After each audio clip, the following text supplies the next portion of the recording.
Hello बच्चों, क्या हाल चाल? सब बढ़िया चल रहा है?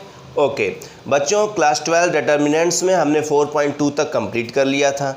आज के इस क्लास में बच्चों हम आपको 4.3 का इंट्रो बताएंगे और 4.3 भी कराएंगे। It is a very easy exercise which contain only 5 question and totally depends on only one thing, that is area of a triangle। जैसे ही हम लोग एरिया ऑफ ट्रायंगल का कॉन्सेप्ट समझेंगे 4.3 के पांचों क्वेश्चन चुटकी में लगा लेंगे। तो चलिए स्टार्ट कर लेते हैं क्लास बच्चों। ये है area of a triangle. Area of a triangle जो हमारा टॉपिक है, जैसा कि आप जानते हैं कि एक ट्रायंगल ABC के वर्टिसेस अगर गिवन है x1 y1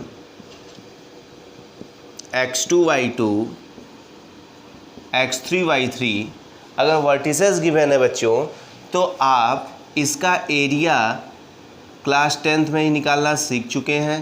1/2 x1 y2 minus y3 plus x2 y3 minus y1 plus x3 y1 minus y2, ये आपको रटा है।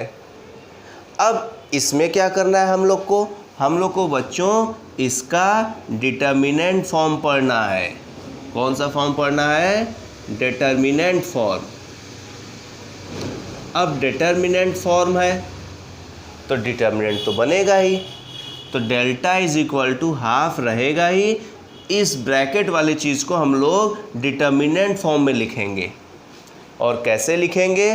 पहले कॉलम में x1 x2 x3, second column में y2 y1 y2 y3 and third column में 1 1 1। अब आप सोच रहे होंगे क्या ये इसके इक्वल है? तो इसको एक्सपेंड करके देख लीजिए। आइए एक्सपेंड करते हैं अब इसको। तो डेल्टा इज इक्वल टू 1/2 अगर इसके अकॉर्डिंग करें इस कॉलम से तो x1 लेंगे, तो ये डिलीट y2 माइनस y3, और सेकेंड वाला एलिमेंट लेते हैं बच्चों तो माइनस के साथ लेते हैं ये वाला एलिमेंट, क्योंकि ये 4 एलिमेंट ऑड प्लेस पे है भाई। सेकेंड रो में और फर्स्ट कॉलम में है, तो सेकेंड रो और फर्स्ट कॉलम 2 और 1 3 ऑड प्लेस हुआ, तो इसका निगेटिव के साथ लेंगे माइनस x2, और ये डिलीट तो y1 माइनस y3, और प्लस थर्ड वाला लेंगे x3, तो ये डिलीट y1 माइनस y2, ये आ गया। आप देख लीजिए सेम है। आप सोच रहे होंगे यहाँ y3 माइनस y1 है, यहाँ y1 माइनस y3 है, लेकिन यहाँ बच्चों प्लस है, ये क्या है? माइनस है। तो अगर माइनस आप कॉमन लेंगे तो ये y3 माइनस y1 हो जाएगा, और ये क्या हो जाएगा? पॉजिटिव हो जाएगा। अगले स्टेप में अगर माइनस कॉमन ले लेंगे तो ये पॉजिटिव हो जाएगा और ये चेंज हो जाएगा। बाकी तो एज इट इज़ है। तो याद करने वाली क्या बात है कि एरिया ऑफ ट्रायंगल का डिटर्मिनेंट फॉर्म क्या होगा? Half in determinant first column में x1 x2 x3, second column में y1 y2 y3 and third column में 1 1 1। ओके, ये हो गया बात। अब आपको हम 3 इम्पॉर्टेंट पॉइंट्स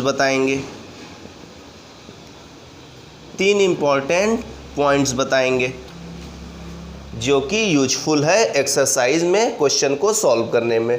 फर्स्ट क्या है बच्चों? अगर आप एरिया फाइंड कर रहे हैं और ये डेल्टा इक्वल टू इसको सॉल्व कर रहे हैं और आंसर निगेटिव आ गया, तो उसको आप पॉजिटिव बना देंगे। क्यों? क्योंकि ये एरिया है, area can not be negative. तो फर्स्ट पॉइंट हम क्या सीखने? एरिया ये तो आप जानते ही हैं, area can not be negative, so only positive value of determinant will be taken. केवल पॉजिटिव वैल्यू हम लेंगे, निगेटिव आएगा तो उसका एब्सोल्यूट वैल्यू निकाल लेंगे। मींस इसका एब्सोल्यूट वैल्यू हमें लिखना है। आप ऐसे समझ लें, इस पर एक मॉड भी लगा सकते हैं ना, तो वो हम लोग नहीं करेंगे। आंसर निगेटिव आएगा, लिख देंगे since area can not be negative so it will be positive. Second, अब एरिया अगर गिवन है, एरिया फाइंड कर रहे हैं आप, बट एरिया अगर गिवन है तो पॉजिटिव और निगेटिव दोनों लेके सॉल्व करेंगे। क्यों? क्योंकि एरिया गिवन है, मतलब डिटर्मिनेंट का वैल्यू पता नहीं क्या आया होगा। जैसे सपोज किसी क्वेश्चन में दे दिया एरिया पे ट्रायंगल इज 5 स्क्वायर यूनिट। अब आप इसके इक्वल 5 नहीं रखेंगे, ±5 रखेंगे, क्योंकि डिटर्मिनेंट की वैल्यू पता नहीं क्या आई रही होगी। 5 आया होगा तो भी एरिया ऑफ ट्रायंगल 5 होगा, और -5 आया होगा तो भी एरिया ऑफ ट्रायंगल 5 आप बोलेंगे। तो एरिया ऑफ ट्रायंगल 5 है तो बट डिटर्मिनेंट की वैल्यू ±5 सेलेक्ट करेंगे। मीन्स सेकेंड पॉइंट क्या है, if area is given then value of determinant must be calculated by positive and negative both। समझ लीजिएगा, अभी हम आपको क्वेश्चन भी करा देंगे तो समझ में आ जाएगा। और थर्ड पॉइंट बच्चों, अगर डेल्टा 0 आ गया, एरिया फाइंड कर रहे हैं, डिटर्मिनेंट्स की वैल्यू फाइंड कर रहे हैं और 0 आ गया, तो एरिया 0 आ गया मतलब ट्रायंगल कहाँ बनेगा? तो अगर एरिया 0 आ गया मीन्स ये जो ABC है ये ट्रायंगल फॉर्म नहीं करेंगे। ABC क्या हो जाएंगे? कोलिनियर हो जाएंगे, will be collinear. Area of triangle अगर 0 आ गया तो बच्चों क्या होगा?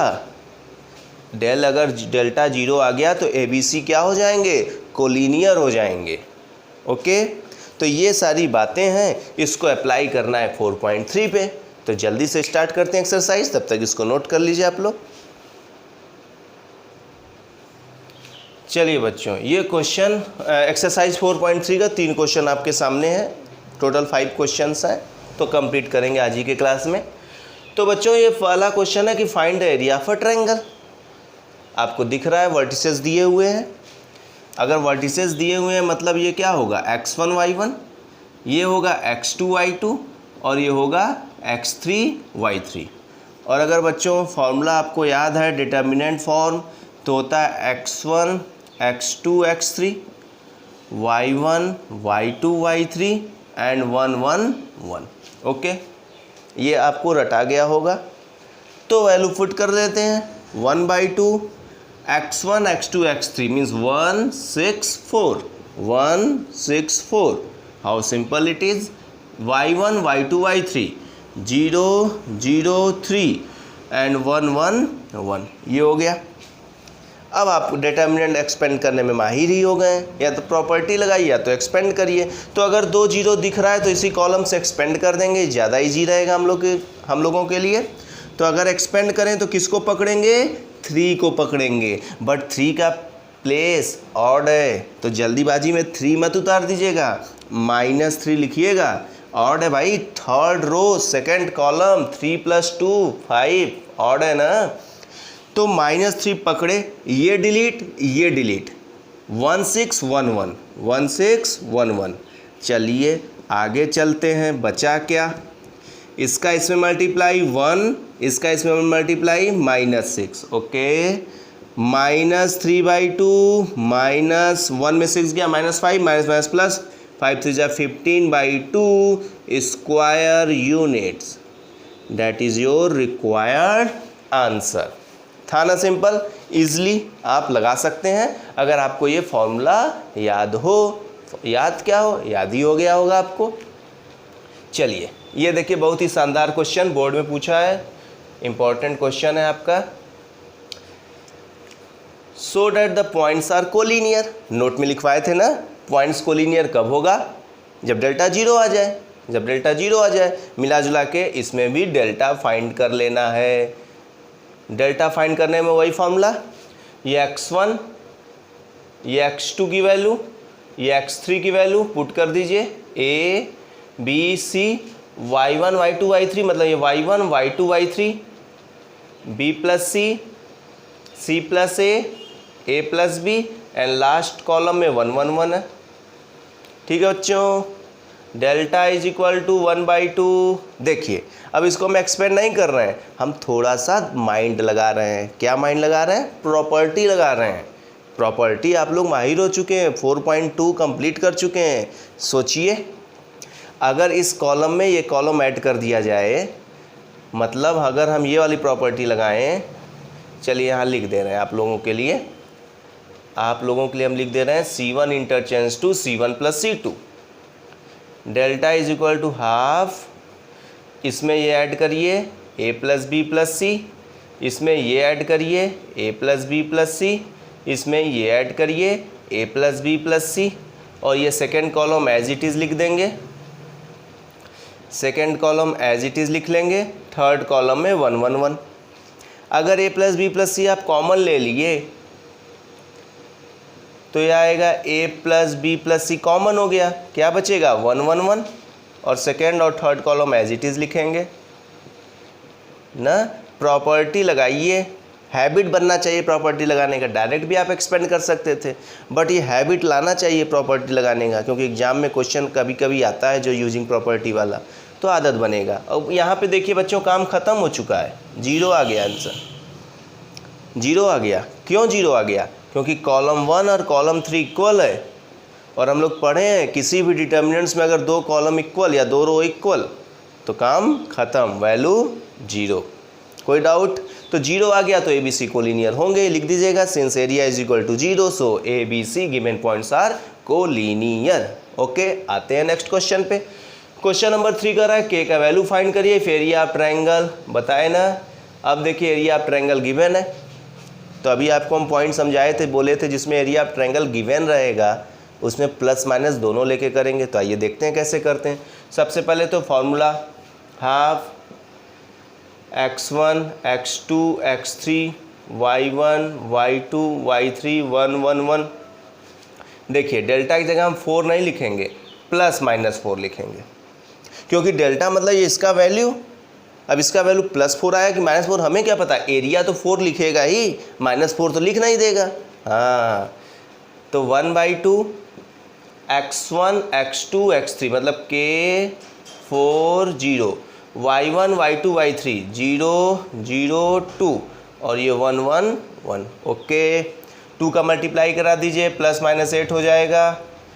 एक्सपेंड करिए, इधर 0 0 2 को पकड़ के एक्सपेंड करिए, तो आउट प्लेस है तो माइनस लिखेंगे, ये डिलीट, क्या बचेगा K1 4 मतलब K का इसमें इंटू हो जाएगा, K1 जा K -4 × 1 4।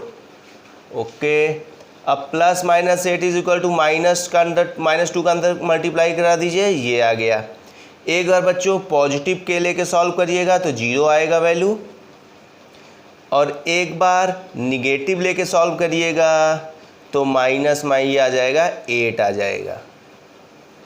ठीक है, जब पॉजिटिव साइन लेके सॉल्व करेंगे तो +8 कट जाएगा, K इज इक्वल टू 0 आ जाएगा, और जब निगेटिव साइन लेके सॉल्व करेंगे बच्चों तो -8 इधर जाएगा, ये -8 -16 हो जाएगा, -16 को -2 कैंसिल कर देगा, 8 आ जाएगा। तो देखिए 2 आंसर।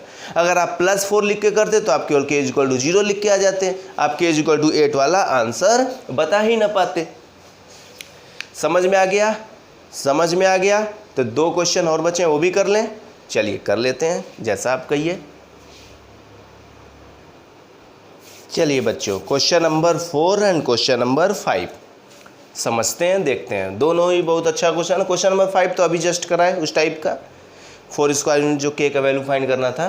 क्वेश्चन नंबर 4 देख लीजिए, इक्वेशन ऑफ लाइन बताना है जो इस 2 पॉइंट को ऐड कर रहा है। एक पॉइंट है 1,2 और एक पॉइंट है 3,6। इस दोनों पॉइंट को ऐड कर रहा है, ऐसा इक्वेशन हमें बताना है। तो आप क्लास 11th में पढ़ें y - y1 is equal to y2 - y1 upon x2 - x1 और ब्रैकेट में x - x1, ये पढ़ें आप लोग, याद करिए। स्लोप, इसको स्लोप बोलते थे, 2 पॉइंट्स फॉर्म। तो बट ये लगाना नहीं है, गलती से लगाइएगा मत, क्योंकि यहाँ लिख दिया है यूजिंग डिटर्मिनेंट्स, डिटर्मिनेंट का यूज करके बताना है इस लाइन का इक्वेशन। तो देखिए आपके लिए नया है। इसके बीच में अगर एक कोई पॉइंट हम मान लें x, y, हो सकता है कि नहीं, there will be infinite points between any 2 points, तो हम तो एक ही सपोज किए हैं ना, can I suppose, yes, P क्या हो जाएगा XY। तो AP भी एक लाइन पे आ गया, मतलब ये कोलिनियर हो गया। Clearly APB are collinear, so area मतलब delta half x1 x2 x3 y1 y2 y3 1 1 1 ये क्या होगा 0 होगा। डेल्टा क्या हो जाएगा इसकी वैल्यू 0। अब 2 का मल्टीप्लाई करा दीजिए, 0 हो गया। वैल्यू रखिए x1 1 x2 x x3 y1 2 y2 y y3 6 1 1 1। Expand किया जाए, 0 एक्सपेंड करें तो देखिए 1 लेंगे तो ये डिलीट y माइनस 6 बचेगा, फिर 2 के साथ -2 लेंगे, ये डिलीट x माइनस 3 बचेगा, और 1 लेंगे, ये डिलीट 6x माइनस 3y बचेगा। ओके, इक्वेशन देखिए क्या बनेगा, 6x यहाँ से -2x यहाँ से, तो 6x में से 2x गया, 4x -3y और ये +y -2y। अब नंबर देखते हैं, यहाँ से -6 -2 × -3 +6 +6 काम ख़त्म, ये आ गया। 4x = 2y, दोनों को 2 से डिवाइड कर लीजिए, मतलब 2x - y = 0। This is our required answer. ये हमारा क्या आ गया बच्चों, रिक्वायर्ड आंसर आ गया। तो आते हैं नेक्स्ट क्वेश्चन पे। क्वेश्चन नंबर 5 टाइप अभी आपको हम कराए ही हैं, फिर भी 1 मिनट देख लेते हैं एक बार और, थोड़ा सा हो सकता है कन्फ्यूजन हो, दूर हो जाए। एरिया ट्रायंगल 35 दिया है, मतलब डेल्टा ±35, क्योंकि डेल्टा डिटर्मिनेंट का वैल्यू होता है ना, और ये x1 x2 x3 2 5k y1 y2 y3 -6 4 4, और ये तो 1 1 होता है। ओके, मल्टीप्लाई करा दीजिए, ±70। एक्सपेंड किया जाए, प्रॉपर्टी अगर लग रहा हो तो लगा दीजिए। अगर देखिए इसमें से माइनस कर दें, अगर R2 में हम क्या करें, R2 - R3 कर दें ना, हालांकि प्रॉपर्टी आप वहीं लगाइए जहाँ लगे आपको टाइम बच सकता है। तो R2 करिए, R2 - R3 5 - k, 4 में से 4 गया 0, 1 में से 1 गया 0, और ये बच गया। ठीक है, तो ये इस वाले रो से एक्सपेंड कर दीजिए, तो ±70 = ये वाला पकड़ेंगे 5 - k, तो 5 - k तो लिखेंगे नहीं ऐसे, क्योंकि ऑड प्लेस पे नेगेटिव लगाएंगे, और ये डिलीट, तो इसका इसमें मल्टीप्लाई -6 और माइनस इसका इसमें मल्टीप्लाई 4। ठीक है, अब आइए ±70 = -6 - 4 -10 और ये माइनस +10, तो 10 का इंटू करिए, 10 5 = 50 -10 के। एक बार पॉजिटिव लेके सॉल्व करेंगे तो 70 में से 50 जाएगा 20, और 20/-10 मतलब -2 आ जाएगा, पॉजिटिव लेके सॉल्व करेंगे तब। अच्छा, निगेटिव लेके सॉल्व करिए तो -70 इधर आके +70 मतलब 120 हो जाएगा, और ये +10 के मतलब 120 को 10 डिवाइड कर देगा 12, तो k की वैल्यू बच्चों आ जाएगी -2 या 12। एक बार पॉजिटिव लेके सॉल्व करेंगे तो ये आएगा, निगेटिव लेके सॉल्व करेंगे तो ये आएगा, सॉल्व तो आप कर ही लेंगे। तो देखिए बच्चों कितना इजी एक्सरसाइज था। एक क्वेश्चन इसी टाइप का आता है, इसमें ज़्यादा इधर उधर से नहीं आएगा। इस 5 में से एक आपके एग्जाम में रहेगा, कर लीजिएगा अच्छे से। तो चलिए बच्चों 4.3 का इंट्रो हम अगले वीडियो में कराते हैं, नहीं तो इसी में मिक्स हो जाएगा। तो अगला वीडियो हम लेके आएंगे, उसमें आपको 4.4 का इंट्रो कराएंगे और 4.4 भी एंड कराएंगे। ओके, तो मिलते हैं नेक्स्ट वीडियो में। तब तक वीडियो को पसंद आया तो लाइक करिए, चैनल पे नए हैं तो सब्सक्राइब करिए, और दोस्त अगर नहीं पढ़ रहे तो उनको शेयर करिए और कहिए पढ़ें। चलिए बच्चों, कीप लर्निंग, बाय।